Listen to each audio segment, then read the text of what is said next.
Let's move into our second, which maybe this does work out chronologically, even though we're starting at the end. For our number two top ranked moment in 2021 for the United States women's national team, we're choosing the pair of Australia friendlies in 2021 that saw a new batch of talent come in. Head coach Vlatko Andonovski called in a ton of players for the final two games in Australia.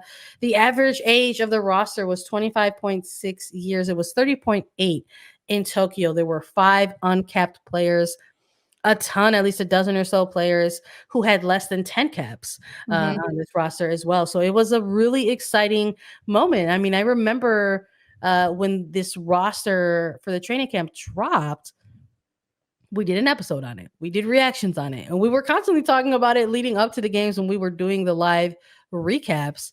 And it was very exciting. A ton of new players getting into the mix or getting reintroduced into the mix in games that we knew were probably going to be a lot of fun, because Australia and the United States, whenever they play, there's always some a little bit of like high octane energy when it comes to these types of games. But I love that. That was absolutely one of my favorite moments in this year, and I'm glad we've got it locked in at number 2.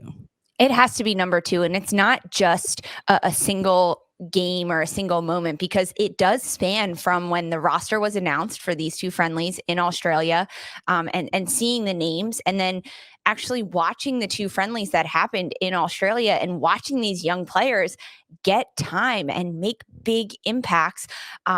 So this moment and our number 2 moment really spans almost a month from when the roster dropped to when the final 2 games happened, right around Thanksgiving, right after Thanksgiving, because it was like a glimpse to the future of the U.S. women's national team. Carly Lloyd, our number 3 moment, was saying goodbye to a great player and a great generation and a great time frame of the U.S. women's national team.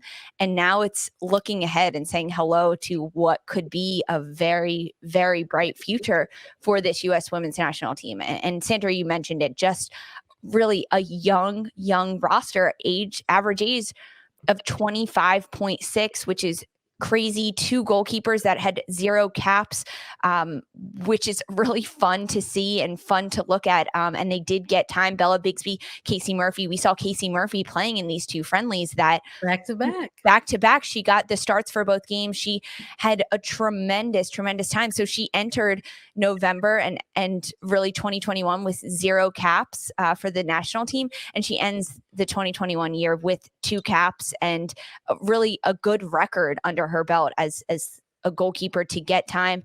Another player that definitely stood out was Ashley Hatch. She went in with 2 caps. So under that part of that group that really didn't have that many caps and no goals.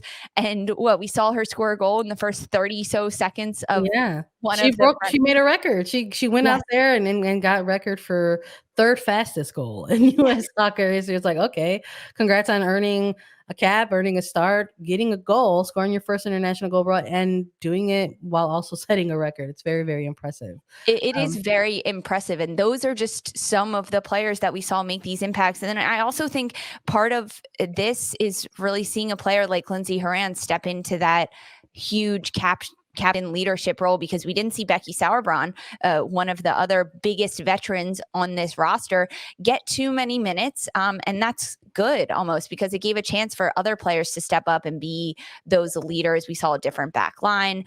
This has to be one of our top moments, because it was the future. It was a glimpse at the future with a young squad, and under Vlatko Andonovski, seeing kind of his vision of what can happen, and really taking a look at the NWSL season and knowing Ashley Hatch, Golden Boot winner, and having a number of other players, Emily Fox, who won number of awards, be called into this camp and get time, significant minutes on the field to make an impact. And we saw them take on these 2 friendlies with Australia and come away undefeated, right? This younger group who hadn't had a lot of time together going up against an Australia side where maybe things look a little different there. But walking away with a win, right? Walking away Mhm. with a draw at one point. So I thought it was a successful trip. I think if you're head coach Vlatko Andonovski, if you're the coaching staff, right, and you made this choice, you made this decision to sort of close out the year in this specific type of way.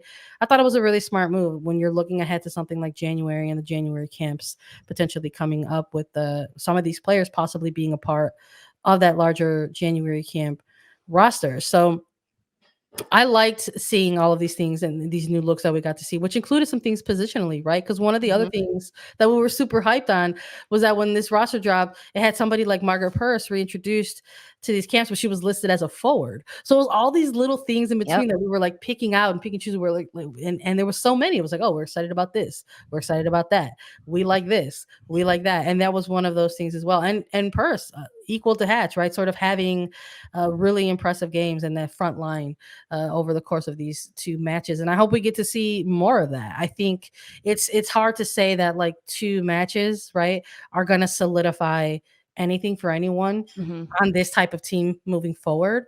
But I don't know how you have somebody like a Hatch, have somebody like a Purse, and sort of see the club seasons that they had put together, right, during 2021, invite them into the national team stage and sort of have these moments together and not want to try to cultivate that, nurture that a little bit more moving forward. So I loved it. I thought this was a really great way for the United States to sort of close out their calendar year in Even 20. a player like Sophia Huerta, who had time with Laura Harvey at OL Reign throughout the NWSL season, and we saw her move to an outside back position, then listed as a defender for Vlatko Andonovski on this roster. It's really everything Yeah. about these two friendlies and surrounding them, and even the time on the field that we saw these players get, having different players in different positions. And unfortunate, there was a handful of injuries that happened before these. So Katerina Macario, she didn't see time in these friendlies, but because of that, it allowed opportunity for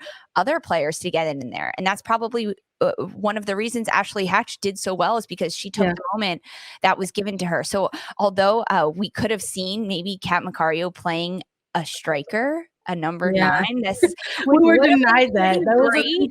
I'm not trying to knock this down. Maybe that's why this is our number 2 moment and not our number 1 moment, because yeah. there was some nagging injuries that We changed. didn't we didn't get to see Cavacario play the false nine, so we definitely were like, "Oh, we keep we We want it so can't bad make and we it keep number being 1. deprived." Exactly, but because of that, I mean, there's always you're given what life throws at you and the deck of cards that are dealt to you, and Ashley Hatch did that, and she broke a record scoring goals quickly, so it's okay.